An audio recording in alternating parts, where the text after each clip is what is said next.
Hello, चलिए आज मैं आपको एक स्टोरी सुनाता हूं। एक बहुत ही गरीब बच्चे की स्टोरी है कि वो गरीब होते हुए भी कैसे किस प्रकार से वो राजा बनता है। ठीक है, तो एक समय की बात है कि एक राजा रहा करता था और वो बहुत ही अच्छा राजा था, बहुत ही वाइज राजा था। उसके राज्य के जितने भी लोग थे उसके साथ बहुत ही खुश थे, क्योंकि उसका जो व्यवहार था अपने राज्य के लोगों के प्रति बहुत ही अच्छा था। सब लोग उससे खुश रहा करते थे और वो भी अपने लोगों के साथ बहुत ही खुश था। तो लेकिन एक समय आता है जब वो बूढ़ा हो जाता है, उसके बाद उसको बहुत ही एक चिंता सी होती है। चिंता किस बात की होती है? चिंता इस बात की होती है क्योंकि वो चाइल्डलेस था, उसकी कोई भी संतान नहीं थी। अब उसको ये दुख होता है कि अगर मैं मर जाता हूं तो मेरे बाद यहां का राजा कौन होगा।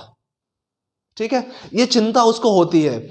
और एक दिन उसके दिमाग में एक आइडिया आया, और आइडिया बहुत ही अच्छा आइडिया था। उसने अपने मंत्रियों को आदेश दिया कि पूरे राज्य से जितने भी बच्चे हैं सबको इनवाइट किया जाए राजमहल के अंदर, और अगले ही दिन पूरे राज्य के जितने भी बच्चे थे सबको वहां पे उपस्थित किया गया। बच्चे आए और राजा ने फिर उनके साथ बात किया, और बात करने के बाद उसने सबको एक एक सीड बीज दिया और बोला उनसे कि जो कोई भी इस सीड को घर में ले जाकर अच्छे से उगाएगा और एक साल के अंदर इसमें फूल आएगा। एक साल के अंदर जो फूल आएगा वो सभी लोग जो मेरे पास लेके आएंगे, और जिसका सबसे अच्छा फूल होगा मैं उसको ही अपने बाद राजा बना दूंगा। और वहां पे जितने भी कोर्ट के अंदर लोग उपस्थित थे सब लोग बड़े आश्चर्य में थे कि अरे राजा ने क्या कह दिया ये। और वहां पे एक बच्चा था जिसका नाम जिंग था। ठीक है, वो भी बहुत एक्साइटेड था, क्योंकि जब इसने सुना कि अरे फ्लावर उगाने से मैं राजा बन जाऊंगा, क्योंकि इसको बहुत ही प्यार था पेड़ पौधों से।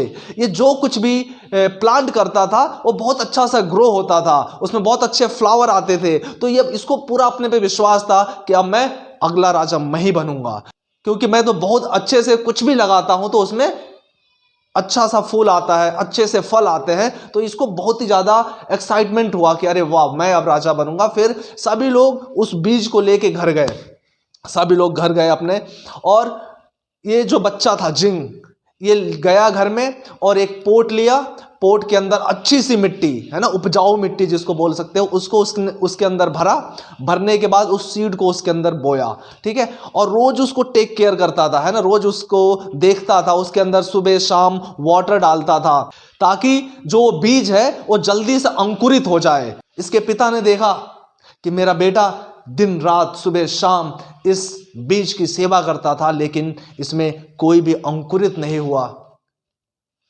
उसकी मेहनत को देखते हुए उसके पिता ने उससे कहा, बेटा तुमने अपना बेस्ट किया है, जो करना था तुमने वो किया है, अब इसमें फल नहीं आया, यानी तुम्हारे मेहनत का तुम्हें फल नहीं मिला, तो इसकी चिंता ना करो। तुमने अपना मेहनत पूरा किया है, इसलिए तुम उदास ना हो। क्यों? क्योंकि तुम्हें उदास इसलिए नहीं होना है क्योंकि तुमने अपना 100% इस काम के लिए दिया है। उसके पिता ने यही समझाया कि कर्म करो, फल की चेष्टा ना करो। तुमने कर्म किया, अब इसका फल मिले या ना मिले। ठीक है, तो ये सभी लोग जितने भी और बच्चे थे सब लोग तैयार होके अच्छे अच्छे ड्रेस पहन के, क्योंकि राजमहल जा रहे हैं, तो सभी बच्चे अपने पोट को, अपने फ्लावर को लेके अब राजमहल में उपस्थित होना था। जब ये भी राजमहल की तरफ जा रहा था तो उसको रास्ते में एक फ्रेंड मिला। उसने देखा कि उसका फ्रेंड जो है पॉट लिया है, उसमें तो बहुत सुंदर सुंदर फ्लावर आए हुए हैं। तो उसके फ्रेंड ने इसकी हंसी उड़ाई कि अरे Jing, what happened to you man, where is your flower, हैं, why you are carrying empty pot, है ना। उसके फ्रेंड ने पूछा कि अरे क्या बात, तुम एम्प्टी पॉट क्यों लेके जा रहे हो, इसमें फ्लावर तो है नहीं, क्यों ले जा रहे हो ये, है। उसकी खिल्ली उड़ाई, उसकी मजाक बनाया। इसने उससे कहा कि देखो दोस्त, मैंने अपना पूरा कर्तव्य निभाया। मैंने इसमें अच्छे से सॉइल के अंदर, है ना, मैंने इस पोट के अंदर अच्छा सॉइल डाला, अच्छे से बीज डाला और अच्छे से इसको वाटर किया। मैंने वाटर सुबह शाम, इवनिंग और मॉर्निंग वाटर डालता था, लेकिन फिर भी इसके अंदर फ्लावर नहीं आया, अंकुरित नहीं हुआ वो बीज। फिर सभी लोग राजमहल पहुंच गए। राजा सामने खड़ा है, सभी के हाथों में, जितने भी बच्चे थे सबके हाथों में पोट है, उसके अंदर सुंदर सुंदर फ्लावर लगे हुए हैं। राजा एक एक बच्चे का पोट रिसीव करता है और बहुत खुश होता है। अब उसको आइडेंटिफाई करना है कि किसका अच्छा फूल है और किसको मैं राजा बनाऊं। सभी कोर्ट में लोग शांत हैं, सभी लोग वेट कर रहे हैं कि राजा आज किसको अपना उत्तराधिकारी घोषित करेंगे।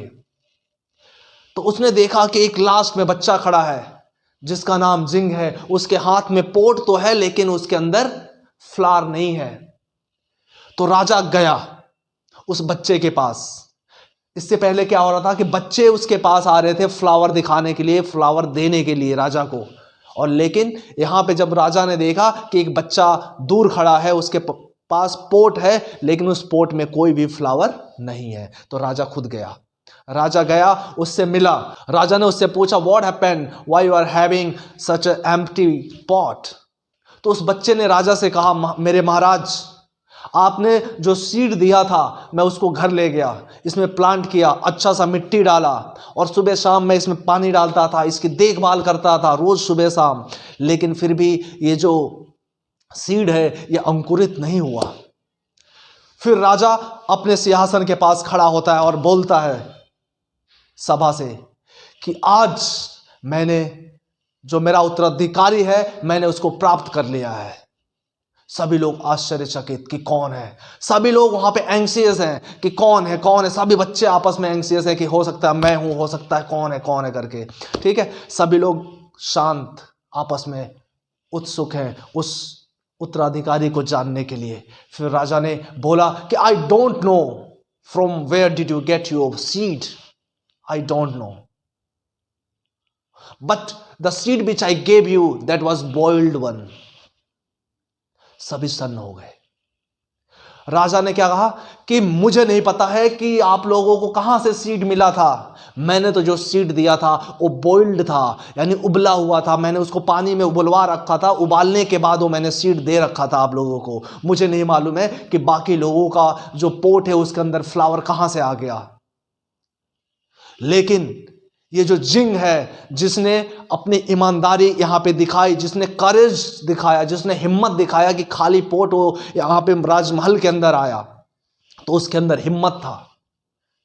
और इससे मुझे ये मालूम चलता है कि ये ऑनेस्ट है, ईमानदार है। ये भी मालूम चलता है कि ये हार्ड वर्किंग है। इसने पूरा वर्क किया, पूरे साल इसने इस सीड के ऊपर वर्क किया ताकि इसके अंदर फ्लावर आ सके, लेकिन नहीं आया। क्यों आता? क्योंकि ये तो उबला हुआ था। इसलिए मैं घोषित करता हूं कि जो जिंग है मेरे बाद इस राज्य का उत्तराधिकारी होगा, वही इस राज्य का राजा होगा। तो आप लोगों ने देखा कि राजा किस प्रकार जिंग की ईमानदारी, उसके सच्चाई, उसके साहस के लिए उसको राजा बना दिया। Thank you.